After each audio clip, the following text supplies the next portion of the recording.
কোনো কালে একা হয়নিক জয়ী পুরুষের তরবারি, প্রেরণা দিয়াছে, শক্তি দিয়াছে বিজয়লক্ষ্মী নারী। জাতীয় কবির এই পংক্তিযুগলের উপযুক্ত উদাহরণ নীরবে নিভৃতে বাঙালি জাতির মুক্তির জন্য কাজ করে যাওয়া বঙ্গমাতা শেখ ফজিলাতুন্নেসা মুজিব। জাতির পিতা বঙ্গবন্ধু শেখ মুজিবুর রহমানের প্রতিটি কর্মকাণ্ডের নেপথ্যে প্রেরণাদাত্রী এই অসামান্যা নারী নিজে আড়ালে থেকে প্রতিনিয়ত প্রেরণা, উৎসাহ এবং সাহস দিয়েছেন বঙ্গবন্ধুকে। সংসারের সমস্ত ভাবনা থেকে নির্ভর রেখেছেন তাঁকে, যেন তিনি দেশের জন্য নিশ্চিন্তে কাজ করে যেতে পারেন। তাঁর সহ্য ক্ষমতা, নিজে বঞ্চিত হয়েও হাসি মুখে ত্যাগ করার ক্ষমতা বঙ্গবন্ধুর জাতির পিতা হয়ে ওঠার পেছনে অন্যতম কারণ। ১৯৩০ সালের ৮ আগস্ট গোপালগঞ্জে জন্মগ্রহণ করেন বেগম ফজিলাতুন্নেসা মুজিব। ৩ বছর বয়সে বাবার ও ৫ বছর বয়সে মায়ের মৃত্যু হলে বঙ্গবন্ধুর মায়ের কাছেই বড় হতে থাকেন তিনি। শাশুড়ির স্নেহে বড় হতে থাকা রেণু নিজের আগ্রহে বাড়িতে থেকেই পড়াশোনা করেছিলেন। পড়াশোনার অভ্যাসটা পরবর্তী জীবনেও ধরে রেখেছিলেন তিনি।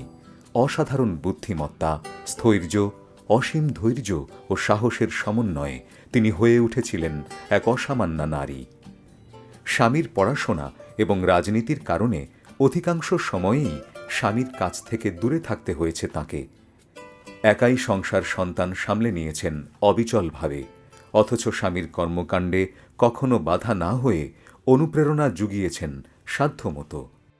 বঙ্গবন্ধুর প্রতিটি রাজনৈতিক কর্মকাণ্ডে অফুরান প্রেরণার উৎস হয়েছিলেন তিনি। ৬ দফা ঘোষণার পর বঙ্গবন্ধু যখন বারবার জেলে যেতে বাধ্য হচ্ছিলেন, তখন দলের সর্বস্তরের নেতাকর্মীরা বঙ্গমাতার কাছে ছুটে আসতেন। তিনি তাদেরকে বঙ্গবন্ধুর বিভিন্ন দিক নির্দেশনা পৌঁছে দিতেন এবং লড়াই সংগ্রাম চালিয়ে যাওয়ার অনুপ্রেরণা যোগাতেন। আগরতলা ষড়যন্ত্র মামলায় যখন জাতির পিতা জেলে, তখন তাকে প্যারোলে মুক্তি নিয়ে লাহোরে বৈঠকে অংশ নেয়ার আহ্বান জানানো হয়। কিন্তু বেগম মুজিব প্যারোলে মুক্তির বিপক্ষে দৃঢ়চেতা অবস্থান গ্রহণ করেন এবং বঙ্গবন্ধুকে বৈঠকে যোগ না দেওয়ার অনুরোধ জানান। বঙ্গবন্ধু সেদিন সহধর্মিণীর আহ্বানে সাড়া দিয়ে বৈঠকে না যাওয়ার সিদ্ধান্ত নেন, যা স্বাধীনতাকে আরও ত্বরান্বিত করে। পরবর্তীতে ৬৯-এর গণ অভ্যুত্থানেও নেপথ্যে ভূমিকা পালন করেছিলেন তিনি। বঙ্গবন্ধুর ৭ই মার্চের ভাষণেও বঙ্গমাতার অবদান রয়েছে বলে জানা যায় তারই তনয়া বর্তমান প্রধানমন্ত্রী জননেত্রী শেখ হাসিনার কাছ থেকে। আমার মা ঠিক যখন এই ভাষণ দিতে তিনি যাবেন, আমার মা এই কথাটাই বলেছিলেন যে অনেকে অনেক কথা বলবে, এই মানুষের জন্য সারা জীবন তুমি কষ্ট স্বীকার করেছো, তুমি জানো কি বলতে হবে, তুমি জানো কি করতে হবে। অনেকে অনেক কিছু বলবে, কারো কথা শোনার কোনো প্রয়োজন নাই। এটি হচ্ছে সবথেকে গুরুত্বপূর্ণ কথা। আমার মা যেটা বলেছিলেন যে অনেকে অনেক কথা বলবে, অনেক পরামর্শ দেবে, তুমি শুনবে, কিন্তু তুমি তোমার মানুষ, তার সামনে তোমার মনে যে কথা থাকবে তুমি ঠিক সেই কথাটাই বলবে, কারো কথা শোনার প্রয়োজন নেই। স্বাধীনতা সংগ্রামের প্রতিটি ধাপে অবদান রয়েছে বেগম ফজিলাতুন্নেসা মুজিবের। পুলিশ ও গোয়েন্দা সংস্থার চোখ বাঁচিয়ে সংগঠনের নেতাকর্মীদের সঙ্গে যোগাযোগ রক্ষা করতেন তিনি। বঙ্গবন্ধুর অবর্তমানে প্রয়োজনীয় নির্দেশও দিতেন।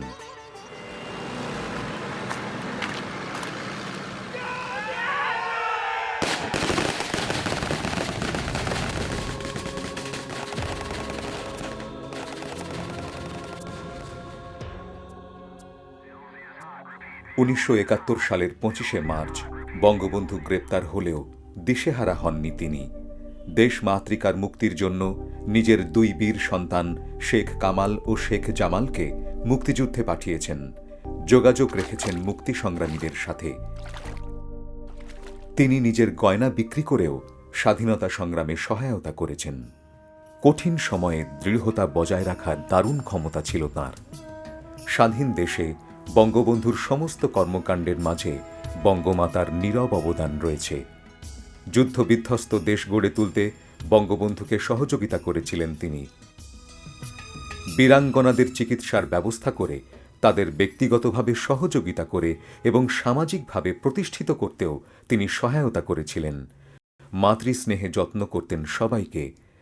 দেশের রাষ্ট্রপতির স্ত্রী হয়েও সাদাসিধা জীবনযাপনে অভ্যস্ত ছিলেন তিনি।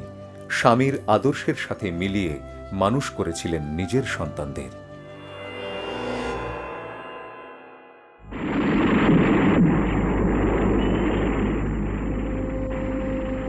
15ই আগস্ট বঙ্গবন্ধুর সাথে সপরিবারে শাহাদাত বরণ করেন বেগম ফজিলাতুন্নেসা মুজিব। সারা জীবন দেশের জন্য অপরিসীম ত্যাগ স্বীকার করা এই মহীয়সী নারী নিজের শেষ রক্তবিন্দু পর্যন্ত দিয়ে গেলেন, অথচ সম্মানের সাথে সমাহিত হওয়ার ভাগ্যটুকুও তার ছিল না। পর্দার আড়ালে রয়ে যাওয়া এই মহীয়সী বাংলার স্বাধীনতার ইতিহাসে কী অবদান রেখেছেন তা শুধুমাত্র কিছু শব্দে প্রকাশ করা সম্ভব নয়। এমন একজন সহধর্মিণী না থাকলে একজন বঙ্গবন্ধুকে পাওয়া এতটা সহজ হতো না হয়তো। সুদীর্ঘ সময় ধরে স্মরণের অন্তরালে থাকা এই মহীয়সীর স্মৃতি অম্লান রাখতে 1998 সালের জুলাই মাসে গাজীপুরের জিরানীতে স্থাপিত হয় শহীদ শেখ ফজিলাতুন্নেসা মুজিব মহিলা প্রশিক্ষণ একাডেমি। 2012 সালের জুলাই থেকে রাজস্ব বাজেটের মাধ্যমে এটি পরিচালিত হচ্ছে। এখানে প্রশিক্ষণের মাধ্যমে সুবিধাবঞ্চিত নারীরা বিভিন্ন ধরনের দক্ষতা অর্জন করে কর্মজীবনে প্রবেশের সুযোগ পাচ্ছেন। সেবার প্রতীক বঙ্গমাতার স্মৃতিতে সম্প্রতি 2টি চিকিৎসালয় গড়ে তোলা হয়েছে। 2011 সালে গোপালগঞ্জ জেলার গোবরা ইউনিয়নে ঢাকা খুলনা মহাসড়কের পাশে 100 শয্যা বিশিষ্ট শেখ ফজিলাতুন্নেসা মুজিব চক্ষু হাসপাতাল ও প্রশিক্ষণ প্রতিষ্ঠানের ভিত্তিপ্রস্তর স্থাপন করেন তাঁরই কন্যা মাননীয় প্রধানমন্ত্রী জননেত্রী শেখ হাসিনা। 2013 সালে গাজীপুরে প্রতিষ্ঠিত হয় ফজিলাতুন্নেসা মুজিব মেমোরিয়াল কেপিজে বিশেষায়িত হাসপাতাল ও নার্সিং কলেজ। একজন ত্যাগী ও মমতাময়ী বাঙালি মায়ের আদর্শ উদাহরণ ফজিলাতুন্নেসা মুজিবের অবদানের তুলনায় এই স্মরণ যথেষ্ট নয়। তিনি জীবনভর অন্যের সেবা করে এসেছেন, নারীর উন্নয়নের জন্যে, নারীর স্বনির্ভরতার লক্ষ্যে কাজ করে গেছেন। তার সেই সব গুণই ধারণ করেছেন বর্তমান প্রধানমন্ত্রী, জনদরদী, দেশপ্রেমিক ও সাহসী রাষ্ট্রনেতা তাঁরই কন্যা শেখ হাসিনা। মায়ের মতোই শেখ হাসিনা তাঁর হৃদয় নিংড়ানো মমতা, পর্বতসম অবিচলতা আর নিরলস পরিশ্রমের মাধ্যমে জনগণের সেবা করে যাচ্ছেন।